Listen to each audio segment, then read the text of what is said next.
Please, let's put our hands together, ladies and gentlemen. As Nolene comes on stage, please come this side, Nolene. Please come this side.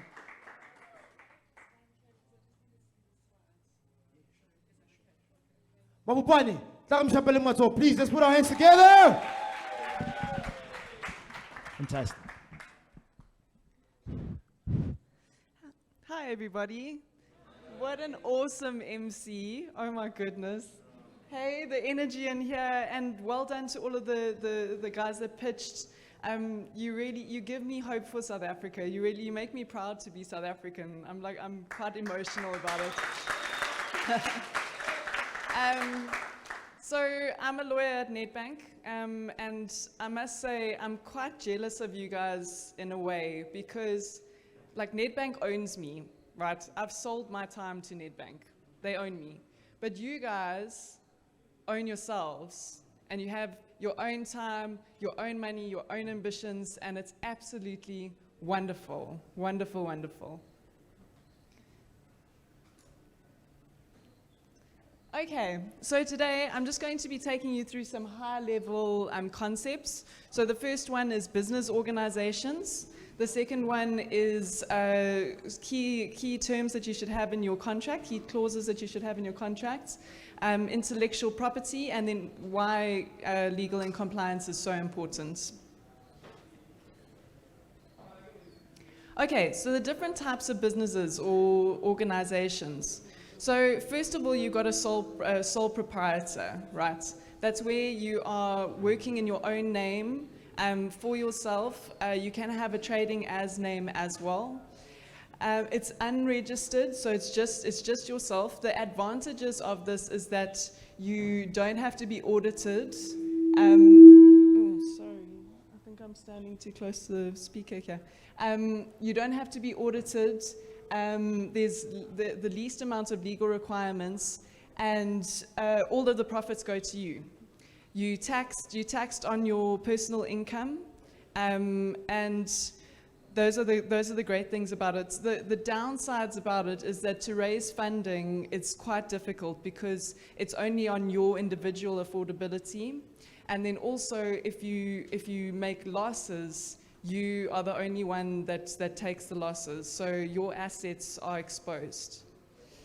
The second one is a partnership, which is basically two or more sole proprietors that get together. They enter into an agreement where they share profits and share losses. Again, your assets aren't protected because you're working in your individual capacity. But the good thing about it, again, you don't have to be audited, and you've got a minimum amount of legal requirements. Then you've got a private company, so a PTY Limited. So this is registered, it's a registered business.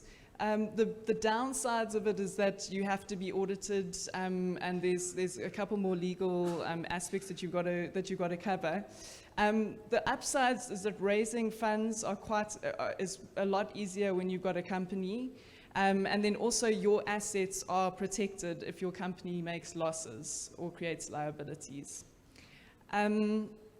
Then the last one would be a public company, which is like Nedbank, who has shares on the stock exchange. So those are your different business entities, and you need to look at your business and see what suits you most. See what makes the most sense to you, because like I say, there are advantages and disadvantages of all of them. So how you do this is you go to the CIPC, and you go and register your business there, and then very important, you go to SARS after that to go and get your tax reference number. Very important. Okay, important clauses in contracts. So first of all, the contracting parties must be clearly defined, right?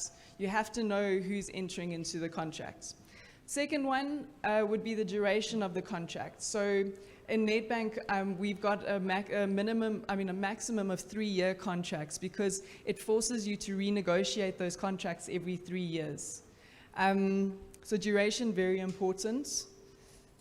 The rights and obligations of both parties. This is the crux of what a contract is. It's what you're going to do for me and what I'm going to do for you. Very, very important. Pricing, also important, how you're going to pay, what you're going to pay, that's probably pivotal, so that you know exactly what you're in for. You get warranties, so someone is warranting their services, warranting their products, saying that they are of a specific quality or standard.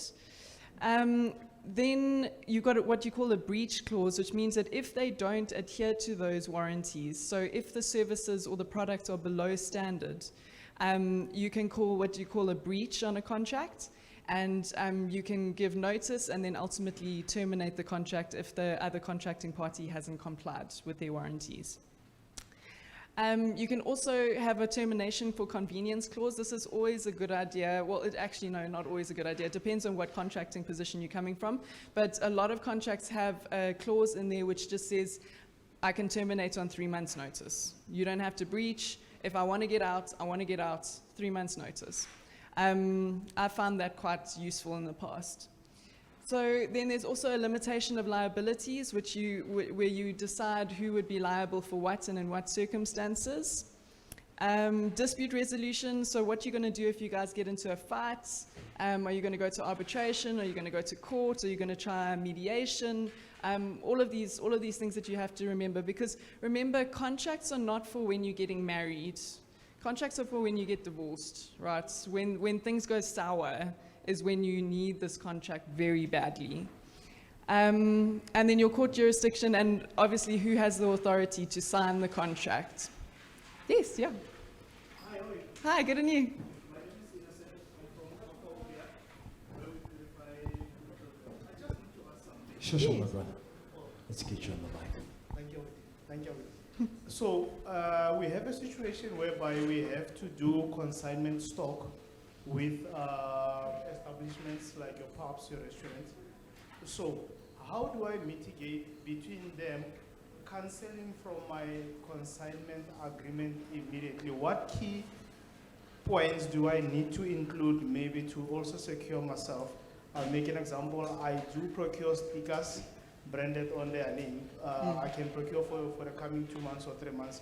So if they cancel here, how do I maybe mitigate into holding them accountable for that stock that is still left? What can I look at? Thank you.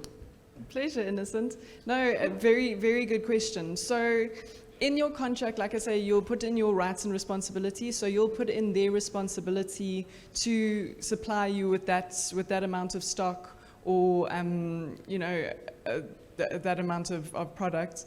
And if they don't, then you can call a breach on the contract. And then basically you have clauses around how you can sue them. And that's basically, and then your damages, you can claim damages from them. But generally you'd have to go to court, and you'd have that outlined in your contract as to how you go to court. Before you approach the court, you can also have clauses in there that say you must go to mediation first, or you must, the CEOs of the companies must negotiate together. Sorry. Have I run out of time? 1, 2. All right, what I would like you to do, Nolene, is just, you've still got your presentation going on, right? Yes. Can we finish the presentation? Okay, and then come we'll to questions. have a Okay, question and cool. answer session. Okay, perfect. Yeah. But great Keep the question. question, Baba. Keep it in your cup. Great question, Innocent. No. Okay, then we're going to go on to intellectual property. All right, so intellectual property, this is very important for you guys, because you guys are coming up with new ideas. So the first type of intellectual property is patents. This is where you have your completely own invention. It's a completely new invention. A very well-known example of this would be the iPhone. So when the iPhone was created, Apple obviously went and registered a patent immediately so that no one could take over their idea. You've got to be careful though, because with Coca-Cola hasn't registered the recipe for the Coca-Cola as a patent, because then people will be able to see it, and then they'll be able to copy it. So you've got to be a little bit careful when you do look at patents. Registered designs, that's something that's, it's a shape or a configuration that's quite unique. So one example of that is this ring that comes from Szymanski. I'm sure you guys have seen it before. They registered it as a design because they said that it was so unique to them that they could register it as theirs, so no one else could copy them. Then I think the most important one for you guys would be trademarks. So trademarks would be, like, for example, Nedbank. It would be the Nedbank logo. It would be see money differently. And you know, you guys, you don't want to take time building a brand, building your logo, building, you know, your brand, and then someone comes and steals it, you know, and someone comes and rips it off. You don't want that. So that's very important to know.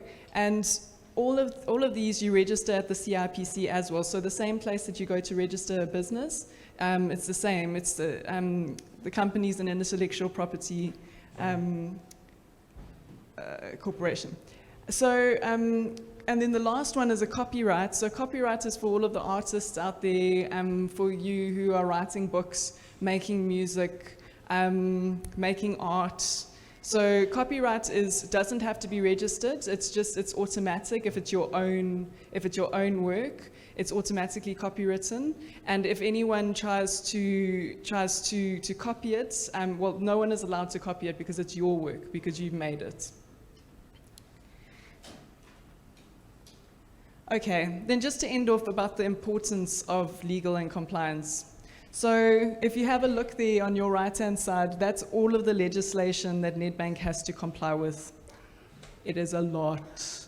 Those are all on your left-hand side, those are all of our regulators. So for example, the FIC, the Financial Intelligence Center, that's why we have to do FICA, like when you open a bank account or when you apply for credits, we have to keep that regulator happy. The SARB for how we hold our money and our capital. So we have to keep all of these guys happy. If Nedbank didn't, we would fail. We wouldn't be here anymore. So it's so important for you guys to understand. So once you are successful, and I know you're going to be successful, once you are successful, you need to know that those boxes are ticked, because you don't want someone coming to take it away just because you haven't focused on your legal and compliance. And that is my story for today. I hope it helped a little bit. And yeah, and thanks for everything that you're doing. I admire you so much. Thank you. Thank you. Thank you so much. Ladies and gentlemen, let's put our hands together for Nolene. Kupakam Shapiling Masoho.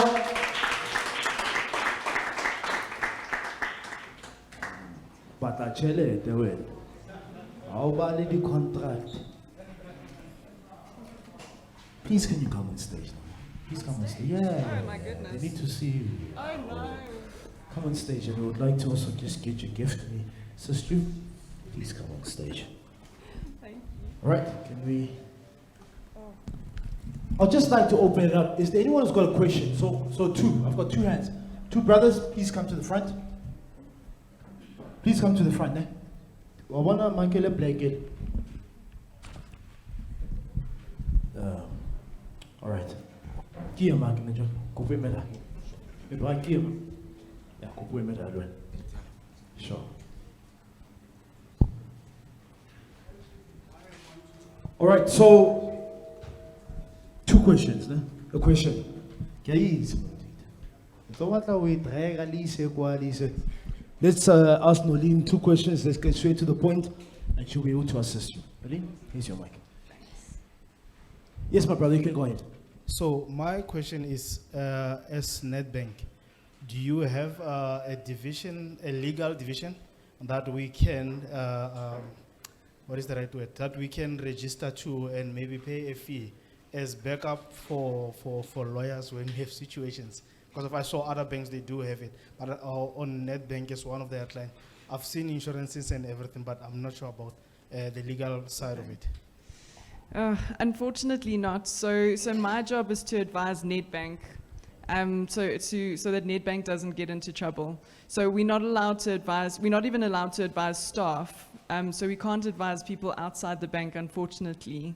And I know legal representation is expensive, but places like LegalWise, I mean, a lady who works with me, she's also one of the heads of legal. She did her articles at LegalWise. Brilliant attorney, and you can get good help from them. Thank you. All right, thanks, my brother. Brother? Dumelang. Dumela. Is that what I say? Okay. No, last one.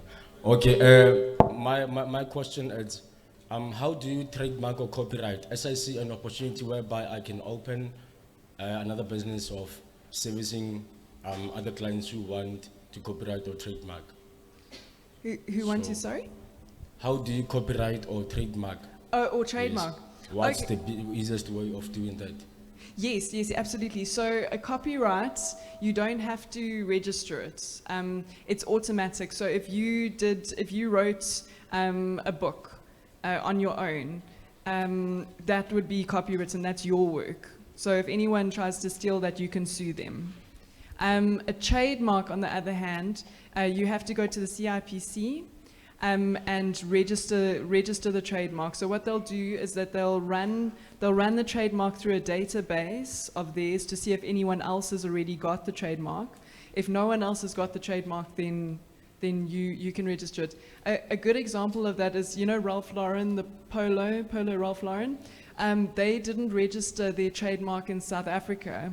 So Ralph Lauren, so the polo that you find in South Africa isn't actually Ralph Lauren, it's South African, because Ralph Lauren didn't register in South Africa. So it's very important.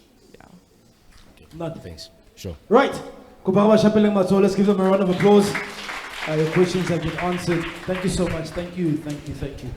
Because of time, Nolene, we don't go anywhere. Nolene. Who wants to go? Don't go. I hate this stage. We have a gift for you. Thank you. On behalf of T. So every single product that is inside this gift pack is from the exhibitors who are here. Oh wow, So thank we'll you make so sure much. that the money must stay here. Again. Absolutely. Must stay here. And we just want to say thank you so much.